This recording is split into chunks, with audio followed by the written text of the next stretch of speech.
Hey everybody, this is Mona Bodain, and I'm excited to welcome all of you to my new podcast, Uptown with Mona.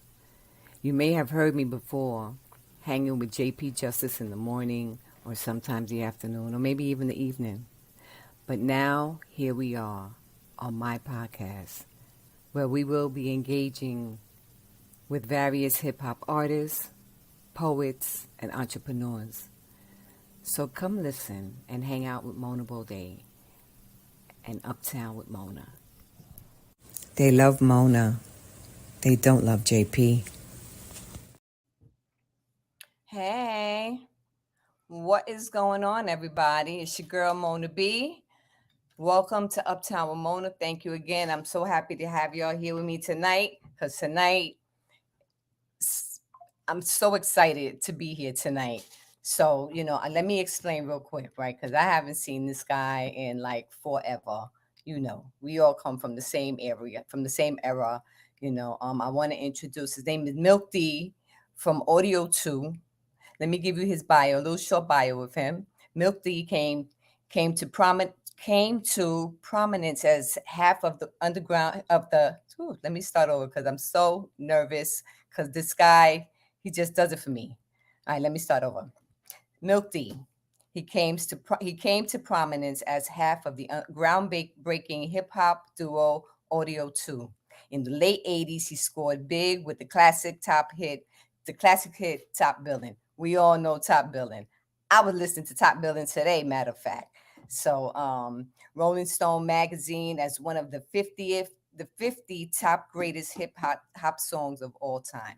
So I'm gonna let y'all. We just gonna get into this because I can't sit here and try to read all this. You know what I'm saying? And we're gonna talk to Milk D. So bring him in, Tamika, please. Thank you, baby. So Milk D, it's so good to see you. Good to I see am you. so Thanks for having happy. me. And man, I am so happy to have you here. Oh my God. I was like, oh, I got Milk D. I got Milk D. I gotta get him. I gotta talk to this guy. Your song is like when I hear your song, it definitely reminds me of when I was a teenager in the 80s. That was one of the my favorite songs I used to listen to back in the 80s. So I was a B girl, grew up in the South Bronx, blah, blah, blah. You know the story because I think you grew up in Brooklyn, right? You grew up in I Brooklyn? definitely grew up in Brooklyn. It's Right. funny. I just drove through the South Bronx a few minutes ago. Hmm. Yeah. Listen, how was your day? First off, let's get that. How's things going with you? How was your day today? I know you said your daughter she had some interviews with colleges. Congratulations, by the way.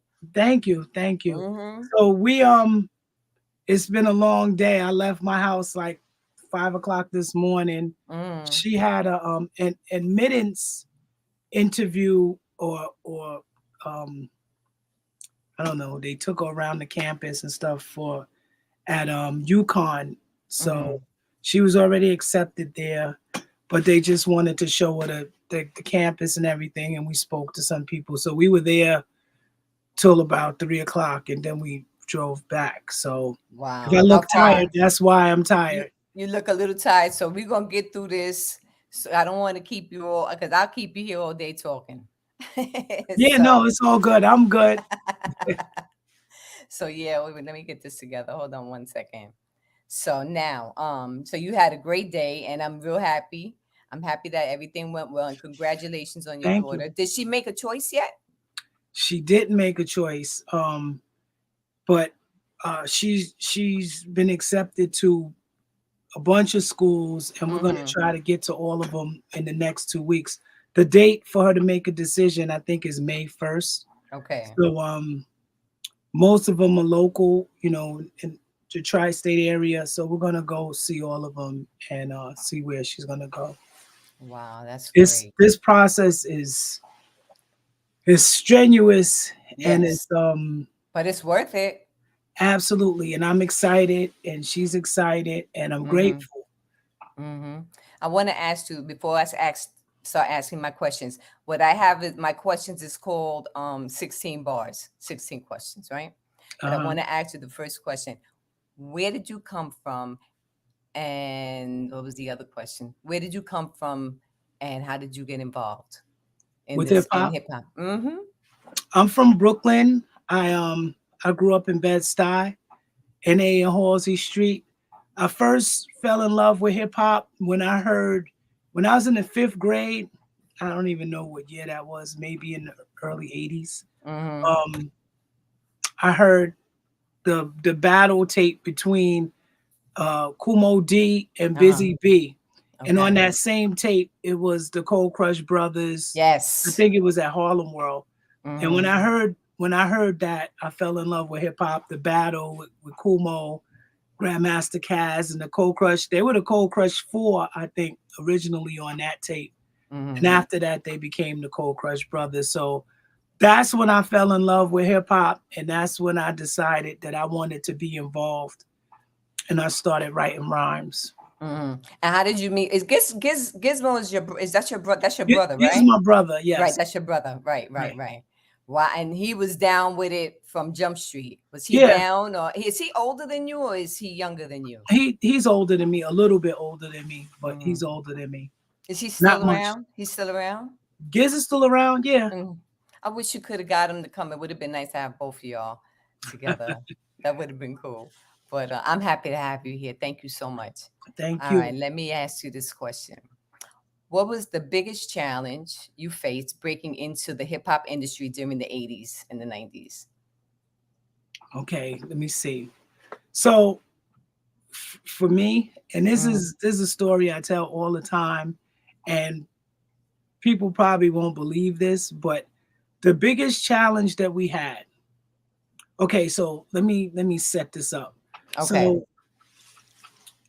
technology wasn't where it is today. So back then, in order to distribute your music, you had to actually put records in envelopes Right. and take them to the post office and mail them out, Right. right? So we started off independent, so we were putting the records in the envelopes with the cardboard insert, going to the post office every day, sending out hundreds of records to different Mhm. college DJs, to different radio stations. What about record pools? Because I used to work for a Rec- record pool. I used to work for Record Sure. pools. I used to work for Sure Records. Oh yeah, Yeah, I used to oh work for yeah. Sure We Records had when Bobby yeah Davis was alive. Yeah, I used to work for Sure Records. Yeah. yeah we had them in the record pools as well. But Hmm. what usually happened with the record pools is a lot of times they didn't really want the records until they were bubbling a little bit, which Right. was, it's like it's your job to distribute it to the DJs. Right. So it's like, which comes first, the chicken or the egg? So Right. you Right. gotta kind of get it out there before the record pools were even interested. Hmm. So this was the problem. We were sending out the records, and like I said, is a lot different then than it is now. Now when you release a song, it goes on the internet. You distribute it to all the DJs instantly, and they get it. So it was a long process back then because you had to send them out. We were sending them out, and we got a lot of rejections from all the DJs. They was like, "Oh, this record is whack." The Milk Sound. We distributed uh, Light's first record, which was called "I Cram to Understand You," and Top Hmm. Billing at the same time. And the Hmm. response we were getting was like, "Oh, he sounds like a girl. She sounds like a boy. It's just the beat. This record is whack." And we got rejected for a whole year. We pushed that song for a whole year, and then Which one? finally Top billing? Top Billing, both What of them. about the other one? There was another one that was out first. Make It Funky was the Make A it side. funky. Make it Right, funky. and Top Billing was the B side. So Right. both of them, we pushed it for a whole Hmm. year, Hmm. and like I said, all we got was negative feedback Hmm. about Top Billing, which is kind of ironic and funny if you ask me. But Which was the finally, hottest record, which is the the hottest, which was like, I mean, to this day, soon as you the hear dun dun dun 30, dun dun it's been dun, about 37 years. The yeah, most sampled song, yes, um, hip hop song, is, mm-hmm, like you said, is one of uh, Rolling Stones top 50 hip hop songs of all time. This is the right, same song that they were saying was whack. right, So right, that was the initial problem, was to get the DJs to understand what it was. But Mm-hmm. once they did, you know, the rest is history. Nah, I don't know what they was listening to because as soon as you heard them four beat, dum dum dum dum dum dum, you knew what was coming. Oh Well, man. change, you know, hip hop was a lot different back then and it Mm-hmm. was very unique. It didn't sound like anything else. So Right. sometimes it's hard for people to have the vision to see. But Mm-hmm. sometimes it just takes one innovator, one cat that's like, oh wow, this is different. And you know, that's what happened with us. Yeah, but on the streets, in the parks, the park jams back in the day, all the park jams you hit, I'm sure when they would hear it, even before it came out, it was like, you know, Well, yeah, once it got out there, but somebody had to play it first, right? And the right. DJs, like you said, even before the record pools would want to touch it, they would Mm-hmm. have to have a little buzz. Right. So it took us a long time to create that buzz. But then when it buzzed and it started bubbling, then we got the acceptance, like you said, mainly from the streets. Mm-hmm. And then, you know, it took off. Yes, yes, yes. I'm so happy. Thank you. Me Yeah, for too. real. So it's I I teach a class Uh-huh. with April Walker and I tell his story all the time. And what I say is, could you imagine if when all of those DJs were telling me I was whack, if I would have just stopped? You Right. know, could you like if I would have just Right. took that and stopped or didn't continue to push the song, Mm-hmm. you know, Or what would my life even be? let's take it a step further. What about those the b-boys and the break dancers? When I used to see that, because I used to hang out with Wiggles, I know him since I was a kid. I know a lot of them, the dancers and stuff. And he would dance and he would say, "Come on, Mona, let me teach you how to break dance." And I'm like, "Nah, that shit looks whack. What the hell is that?" Same thing. That's not gonna last. Hip hop's not gonna last. you know and look, here we are 50 years later. We're the young ones. Here we are almost in our 50s and 60s. And this music, these new people are like, wow, you know, Yeah. it's And amazing. the crazy thing for me is last year we celebrated 50 years Hmm. of hip hop. Yeah. And I thought about it. My first record came out in 1984. Hmm. So I've been doing this like 30, More than 30. How about 40 something 37 years? of the 50, Mm-hmm. almost 40 of the Mm-hmm. 50. Mm-hmm. So I've been doing it for a long time myself, like almost 40 out of the 50. How about that? Yeah. Yeah. So, all right, let's go to the next question. Okay. When you started, did you expect to achieve the results that you did? I yes, I did. And more. I think Really? as an artist, you have to have a lot of confidence. And Mm-hmm. I've always had a lot of confidence. And I thought that everything that I did, I still think that everything that I do is great. That's that And Brooklyn. I That's expected, Brooklyn. that's that Brooklyn. And I expected it to work and I expected to have great success. Mm-hmm. Mm-hmm. And what was your most memorable performance from the 80s and 90s and why? Okay, so I had a performance. I consider this my first show.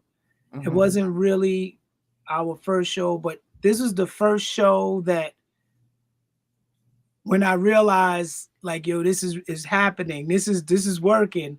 It was Right. in Harlem at this school in Harlem. We had two shows that night. And Mm-hmm. the first one was Where? Where at? it was a middle school. It's like right there on 125th Street in Broadway. I can't remember the number. 145th? Not that high. 125th, maybe Mm-hmm. 126th. And Broadway, like under the tracks. It's not even there anymore. Okay, Yeah, so that's not there no more. that school we had a show there, and after that we had a show at a rec center in the Bronx, Mm-hmm. and off of Third Street or Mm-hmm. Third Avenue over there Mm-hmm. at some projects. So Mm-hmm. that night when we got to the school, the first show, like the kids were like it was a line around the block, and we got out and they were going crazy. We had a bodyguard with us. It was just me, Giz, my pops, and Mm. Big V. But they was going so crazy, and I was like, we were looking at each other, and my father was like, "Oh, we got to get more security." That was the first time that I ever saw that type of response, and I'm like, "Wow, this is working." So we that show was crazy because we did it in the lunchroom on some Mhm. tables. Mhm. It was a bunch of people in there, was sweaty. We were sliding and stuff, and then we went to the Bronx. Right. And that show in the Bronx, the second show was with Bismarcky and Mhm. Kane. Mhm. And so and that was the show where I met my great big bodyguard, Big Mike, because Okay. which was ironic because my father just said, a couple hours before, well, we got to get more security. And when we got there, this guy walks up and he was like, yo, can I, when you say my great big bodyguard, can I come on stage? I'll just flex. And I was like, okay, sure, come on Uh-huh. stage. So, but what happened is it was the same thing when I started performing. They like grabbed my feet and they was pulling me down, pulled my sneaker off, and he ran out and pulled me back up on the stage. And Yeah. I was just like, wow, this is really working. So that was the beginning for me. So that's very memorable to me because that's when I realized that all of that hard work was finally Was starting to, starting to pay off. yeah. Yeah. Yeah, it was a lot. And I know for me, I never got to, I'm not a real, I was just happy to be around y'all with the hip hop and stuff. I was a B girl, but it didn't last long because I got into house music. That's a whole different story for me. But hip hop House music all night always, long. that's right. But hip hop is always, always in my heart, always. All right, so question 4. Which artist best meets your expectations of the torchbearers of today? Kendrick, Mm-hmm. um, I would J, say. uh, J. Cole. Mm-hmm. Um, these days, I like more of per song. Like for me, it's not like albums. I mean, I like Kendrick's album and J. Cole's albums, Mm. but a lot of the other artists is singles. But I would say Kendrick, J. Cole. Yeah, I understand. Like J. Cole, not J. Cole, he's cool. I haven't really listened to a lot of his music because I'm really stuck on Kendrick Lamar. Hmm. Love, love, love his Yeah, music, and Kendrick's dope. They're his music both is dope. always on report. It's always on repeat with me. Always Mhm. his music, and his older ones. So, okay, here we go. Number 5. What are some of your biggest influences as a hip hop artist in the 80s and 90s? Um, well, like I said, Kumo D, Grandmaster Mhm. Pass. Mhm. I wanted to be both of them. Uh, Mhm. Grandmaster Flash and the Furious Five, Yeah. Fearless Four, the Mighty Yeah. Mike C, Yeah, yeah, yeah. Mike C, Mike DLB, C. um, Treacherous Three, Right. Run DMC. I'm the biggest Run DMC fan. Um, Beastie Boys. Really? Yeah, Beastie Boys are cool too. yeah. I actually Mhm. have a song with Ad Rock on my EP. Uh-huh. It's called Spam. But Mhm. I've always like innovative, different Mhm. music. So Beastie Boys was just wild and something different. So I was always drawn to stuff like that. And Yeah. that's what I like, different, unique stuff. Right. I would have to say my when I first started listening to hip hop, besides hip hop, the hip hop, besides them, I would have to say the Treacherous Three, Body Rock. First song I heard at a club when I the first club I went to, I was 14 years old, Rock the and body, body, somebody rock the rocked the body, bot, and body. I went to and I heard that song, and I was like, oh my god, this is what I've Treacherous been Three, waiting to hear. Kumo D, and Yep, the Treacherous Three. Oh my god. Sunshine, Yep, Kumo D. yep, Yeah. yep. Special K, Sunshine, Kumo D, all the time. Mm. All right. So question number 6. What was the hip hop scene like in your hometown during the 80s and 90s, which is Brooklyn, Brooklyn. Bronx, New York, period. Um, so one of the first hip hop artists that I ever came in contact with was well, the two which were from Bed-Stuy was Mhm. Divine Sounds, Mhm. right? They made that song What People Do for Money. Mhm. What people do. So they was from around the way. Right. And then there was a producer named Fresh Gordon.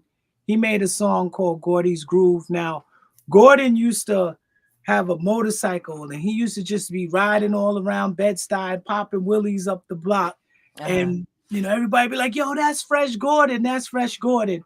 So we were listening to Divine Sounds was our local heroes, and Fresh Gordon, and also Houdini, Right. which they're from Brooklyn as well, and they weren't Mhm. far. They weren't from Bed-Stuy, but not far. So around my way, we were all excited, and then the Fat Boys about all of the Brooklyn artists, and because we were able to come in contact with them, that was like, yo, wow, they got a record, yo, he got a record. So that was Mhm. huge for me because that's what I wanted, a Right. record. Right. Mhm. Right. Listen. So one of my viewers, he's asking a question. In the microwave industry, how long did artists live off of a single back in the day? For me, 37 years. You lived off of one track? We Get talk out of about top billing, right? the top billing. Well, yeah, okay, that would be right. And you 37 still years. living off of top Yeah, billing. Top billing is the dopest track ever. yeah, You can't tell me anything about that track. yeah. Um, But back, I mean, the industry was different back then. There's so many things that are different, mhm, starting with technology, which makes a huge difference these right, days. Back in the days, in order for you to even have a record, somebody had to have faith in you and invest money into your project, put you in the studio. So that right there was an initial buffer because you had to spend money. Now, anybody that has a computer has a studio, right? And I anybody agree. can create. So there's an overabundance of music and ideas, which is good and bad. So technology is different. I think that music might be a little more disposable now. Right, Also, something that I think that made it longer lasting is the fact that it was actually a piece of vinyl. It was something that you could hold, that you can collect. right. Now it's kind of like just on the internet, it's floating around, it's streaming. You can't read the MP3s. credits. The hardest, Right. this drives me crazy. It's so hard to get the credits for music these days. Like if you, Mm-hmm. if you're on Spotify, you can see the producer and the writers, Right. right? And a lot of that information is incorrect. But Mm-hmm. what about the engineers? Like it's very hard to actually find credits for certain songs. Back in the day, you could get the album and open the album and look at the credits in the back and see who did what and who, get the words to the song, Yeah. yeah, all Yep. that. The Yeah. time, the Yep. who wrote it, who Right. produced it, who Right. engineered it, what Mm-hmm. studio it was done at, who Right. played the drums or the keyboards, all of the information. Mm-hmm. What was the first song production that made you say wow? Yeah. That's Um, enough. My friend JP, he's asking that what question. up, JP? Um, that made me say wow. Well, the first song that made me say, or the first production that made me say wow was Quincy Jones, Thriller, Michael Mm-hmm. Jackson's Thriller, Mm-hmm. that Mm-hmm. album. For hip hop, I don't know, it's so many. Maybe Sucker MCs. When I heard that Sucker MCs, I was like, yo, it's just a beat. That was it for me, Sucker MCs. So maybe probably Sucker MCs. Mm-hmm. Um, okay, yeah, so maybe Sucker MCs. Mm-hmm. Okay. So what was the most influential album from the 80s in your opinion? It It would says be Sucker 80s and MC. 90s. 80s and 90s. Yeah, 80s and um, 90s. so many. Um,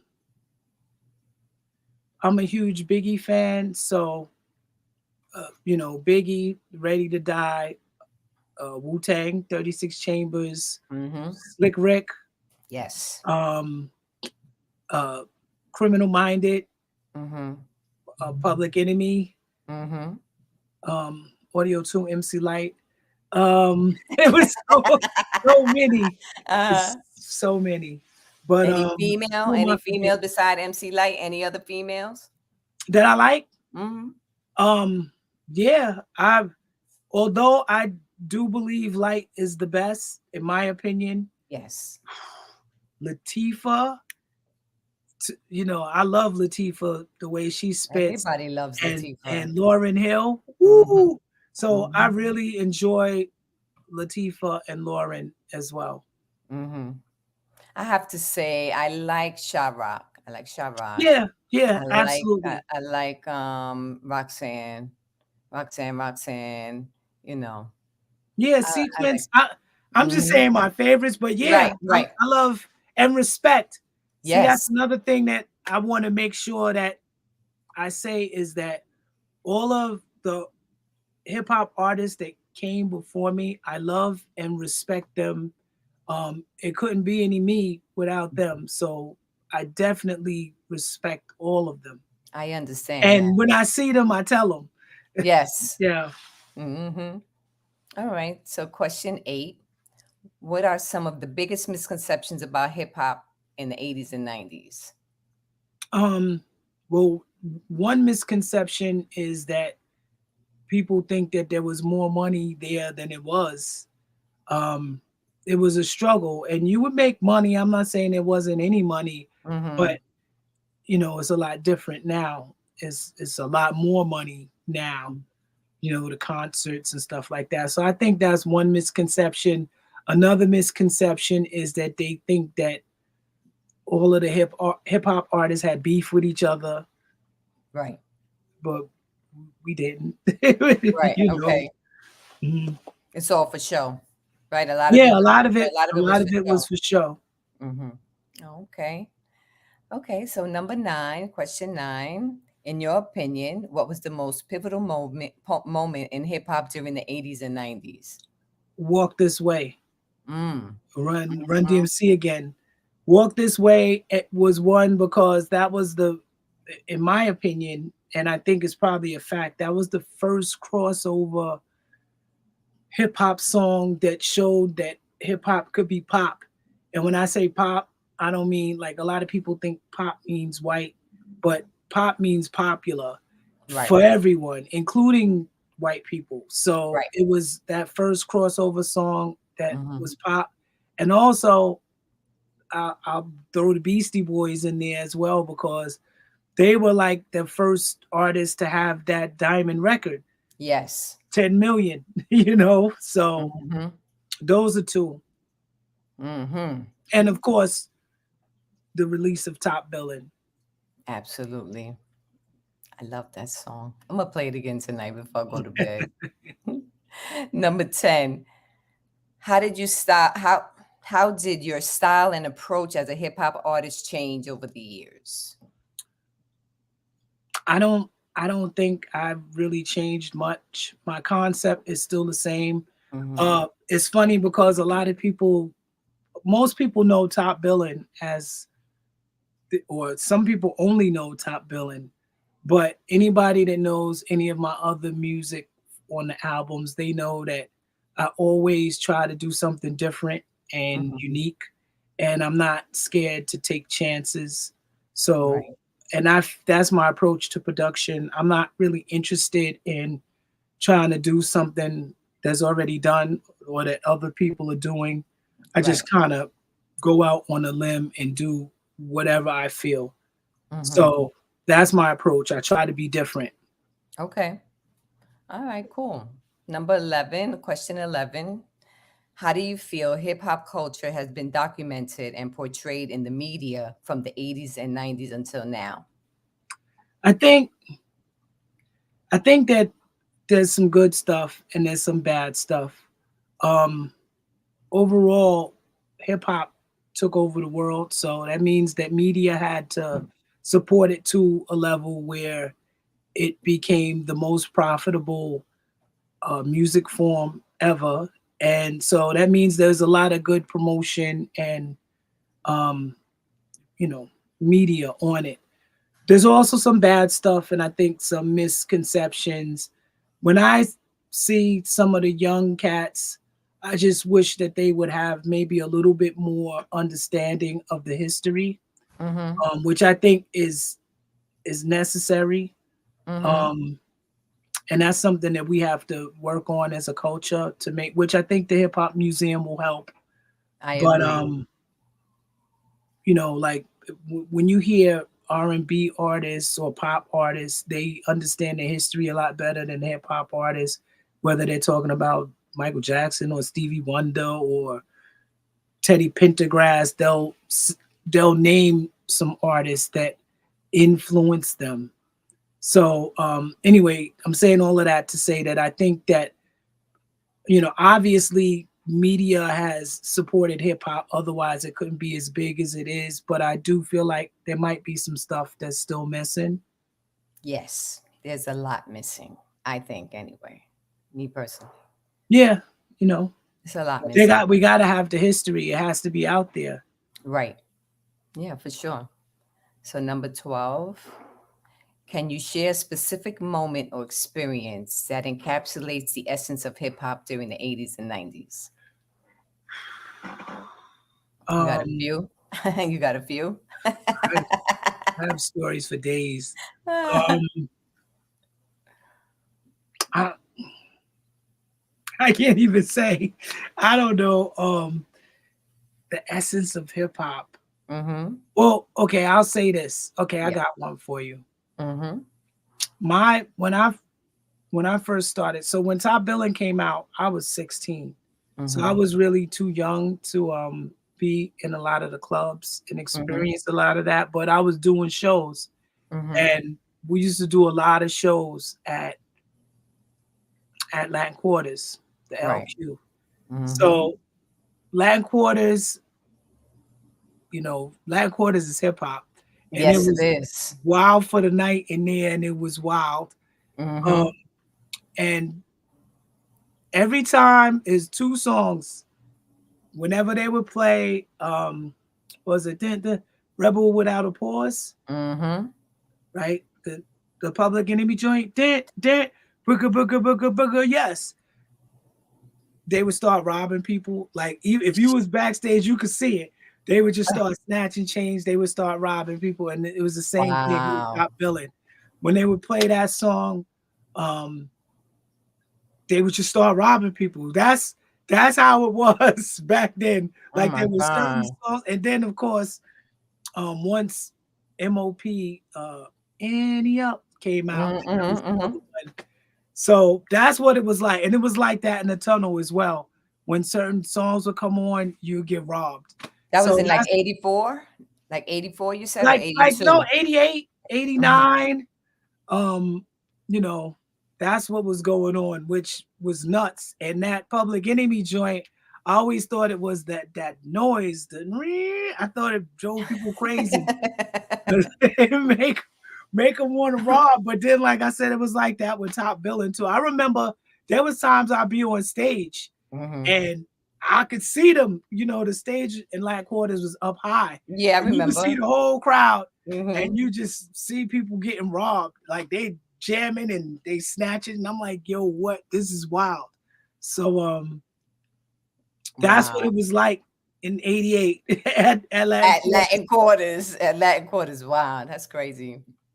All right, number 13. Where we at? Okay, what was the most, excuse me, what was the impact of sampling and use of music for let me start over. What was the impact of sampling and the use of music from previous eras in the development of hip hop during the 80s and 90s? And I want to add to that question, how does it, because I know today people, you can't sample because you're so busy, they will sue you. So Well, what is the difference? okay, so in the beginning there were no rules. It was Right. new. and you just did it. And it Right. wasn't rules. Probably after the Biz Markie situation, they Mm-hmm. had to establish a set of rules, which was Mm-hmm. great for me. Um, and once they set up those rules, which are basically, if somebody samples your song, they owe you um, money for the sound recording, right? That goes through the label, or if you own your masters, Right. and then you also get publishing money for the writing of the Wow. music or whatever. So once the rules were established, it was cool. So for a while, they were mad and they stopped sampling because they didn't want to pay. But Mm-hmm. then people also realized how much of an impact and how important it was, because once you pick up these different records, there's vibes and energy Mm-hmm. that you can't recreate and is worth it. So they'll just pay. Like I very rarely now does someone sample my song without Mm-hmm. paying. Like they'll call.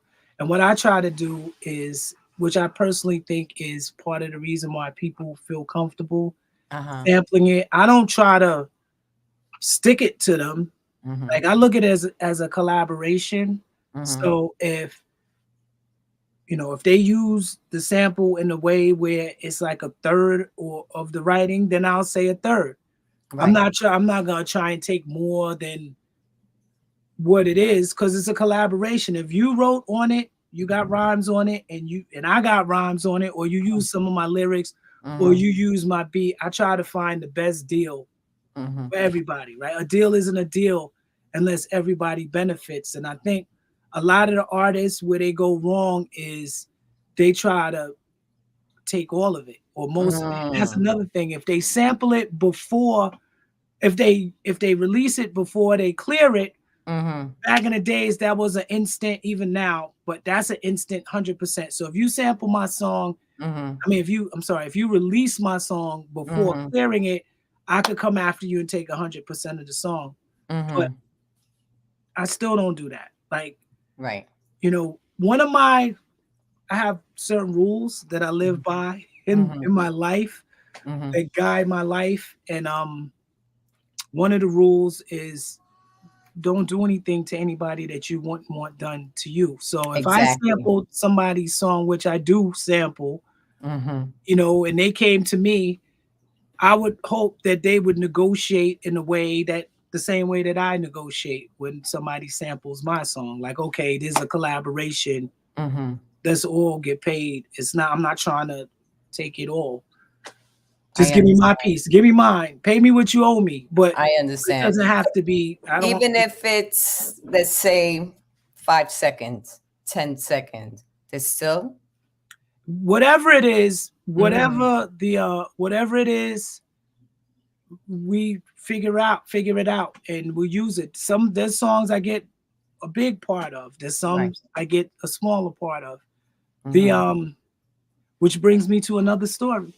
So one of my biggest lessons that I ever had about sampling, and this going back years, back in the days, they used to um they used to give you a cassette of the song, like, oh, they want to sample your song, and they would give you the cassette and you listen to it and you would decide whether you want to clear it or not.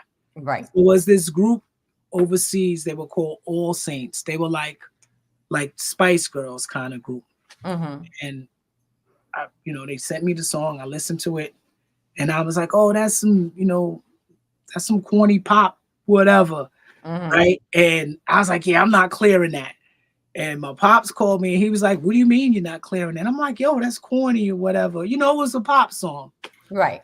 And like Spice Girls. And my pops he was like, why? He was like, that doesn't make any sense. Like, just would you I'm like, yo, people, my fans, or he's like, your fans, number one, your fans, they're not even gonna hear that song. So I was Mm-hmm. like, all right, you know what? Fine. You're telling me to clear the samples, clear the sample. You're still getting paid. Cleared the sample, song came out, sold 6 million copies. How about that? How about that? So from that point on, I don't even I never listen to them anymore. I just clear Okay. them. I don't want to Right. hear them. It doesn't matter what it is. Right. If clear it, negotiate the deal and clear it, so I don't listen to them anymore. I was like, I could have made. I was Mhm. young and stupid. I could have made such a ridiculous We didn't mistake right know. there. Right. Yeah, but But my you're right. pops, That's he, right. yeah, you know what I mean. And I learned my lesson Hmm. Right. Yeah, sure. in a Clear it, wonderful way. clear it, I and ain't learned my it? lesson in a six Ain't it? million copies sold way. How about that? So now, how about this? As a pioneer, because you know you're a pioneer, right? Are you Yes. satisfied? Are you satisfied with the position of being a pioneer or disappointed?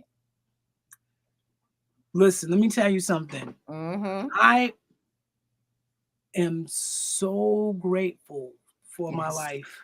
Yes. I I'm I'm grateful. I don't even know what to say. I'm happy that I could contribute and make a mark in this music. Um, every artist has a path, and I think as an artist, you hope that you could make a mark, and I feel like I've done that in a very unique way, Yes. and I'm grateful. What more can I say? I'm Right. happy. I'm grateful. I'm grateful too. I'm real Yeah, grateful too. I'm How about grateful to that? be alive. Mm-hmm. Life is good. What can I say? The pioneer has spoken. Number 15. What's your advice for those seeking to become a world acclaimed artist today? Okay, there's different takes on this, and I work with a lot of young artists, and people have different concepts and philosophies. But Mm-hmm.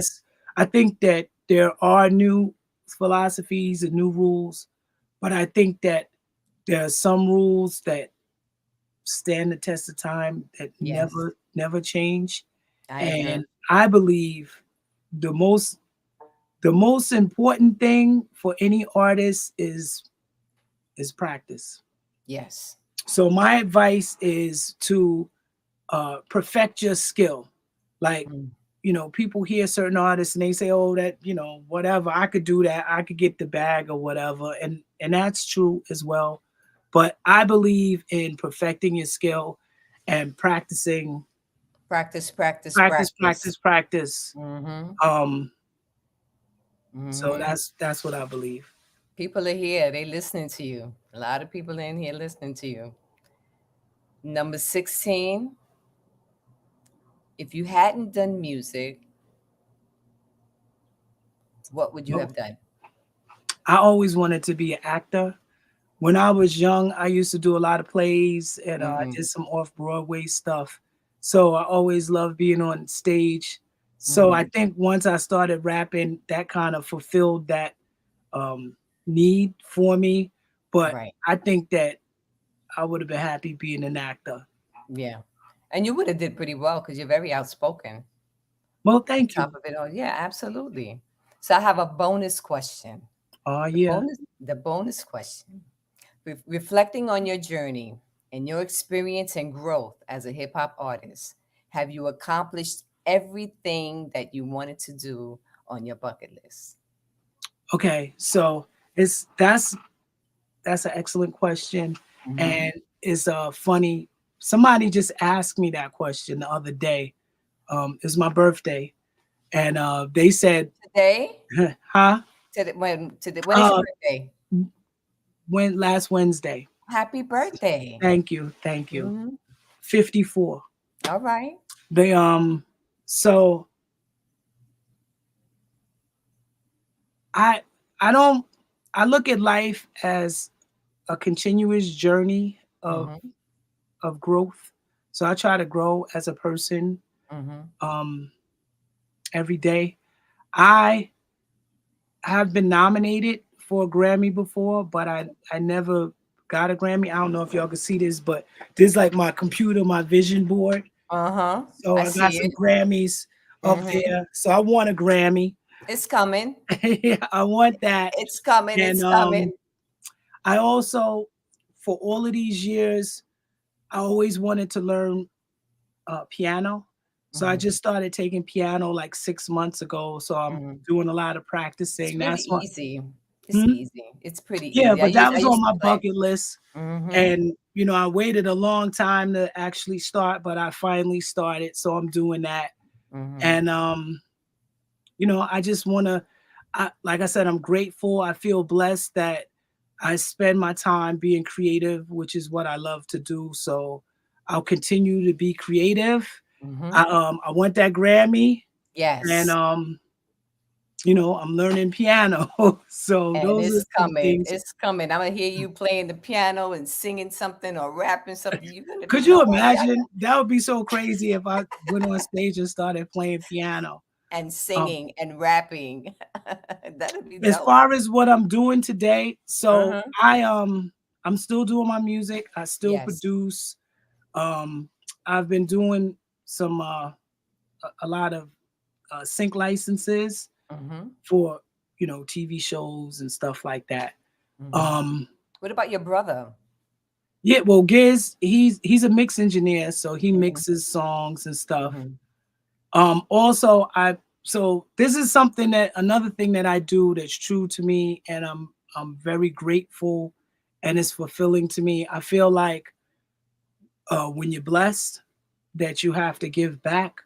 Right. So I actually teach a class with April Walker at a school in Bed-Stuy, which Okay. is where I'm from. So I Mhm. do that, and I also have a program on Staten Island, Mhm. Digital Media Center, where we work with young kids as well. So those are two things that I do to kind of give back, but also very selfishly it fulfills me. Good. Yes, yes. So I got one last thing to ask you. You got anything you want to spit right quick? The no, I'm not spitting today. I wish I didn't even think about it. I would not today, next time. I'll spit. Next time, next time. And how can they contact you? Y'all People can want hit to know. me on MC Milk D on Instagram. Mm-hmm. Yeah, that's where I'm at. Okay. Okay. Yes, Okay. the when's the I love comedy shows too. I go to the mixtape comedy show. I pretty much go every month. Which Uh-huh. comedy show on Staten Island is where is it? Um, I don't know. No, I He's said somebody just put it up. yeah, that was JP. He's a comic. That's my sidekick. He's a comic. Where is it? Let me know. Where's it gonna be? I can Uh make sure to get the information to you. I have all your right. number, so Yeah, I'll make I sure would to love get the to. information to I you. love comedy shows. Mm-hmm. I Look at you and your was brother. about 15 there. Uh-huh. We got a couple of pictures come pulling up. You and your brother. 17. Mm-hmm. Wow. That was over the summer. That This was at past summer? Radio City, huh? That was this past summer? Yeah, that was Radio City Music Hall. Mm-hmm. Yeah, because all summer long they were doing all this whole year, last year, 50 years in hip hop and all the stuff that was going on. I was like, oh, I couldn't. I wanted to get to some of them, but I couldn't do it. But Oh yeah, listen, thank it you. was very hectic. Actually, I'm doing Apollo tomorrow, Oh, no Tuesday. kidding. Yeah, Oh, okay. I may have to swing by there. I'm not that far from there. yeah. Might So have to that should come be by. fun. I gotta go get a haircut. But I'll Yeah. tomorrow Apollo. Yes, yes. Listen, thank you so much, Milty. It was so nice talking to you. And congratulations again on your daughter getting into college, whichever college she chooses. Hopefully, it's a USBC college, Yeah, right. Yeah, hopefully. And hopefully, we'll talk soon. So thanks for having me. It's been a Yes, pleasure. yes. I Thank appreciate you. you. All right. Thank you. Send your wife my love, I and we'll will. talk soon. All right. Thank All you. right, honey. Okay. Well, y'all, that's the end of the show. Thank you. I want to thank everybody for coming out, for listening in. Again, every Monday we have a different audience, I mean a different artist, poet, whatever. Next week, I will be interviewing the Gossiping Heifers. If you want to know anything about them, you got to come and listen in because they are something else. So I also will talk later. Peace and love, y'all. Thank Milk is you. chillin', Giz is chillin'. What more can I say?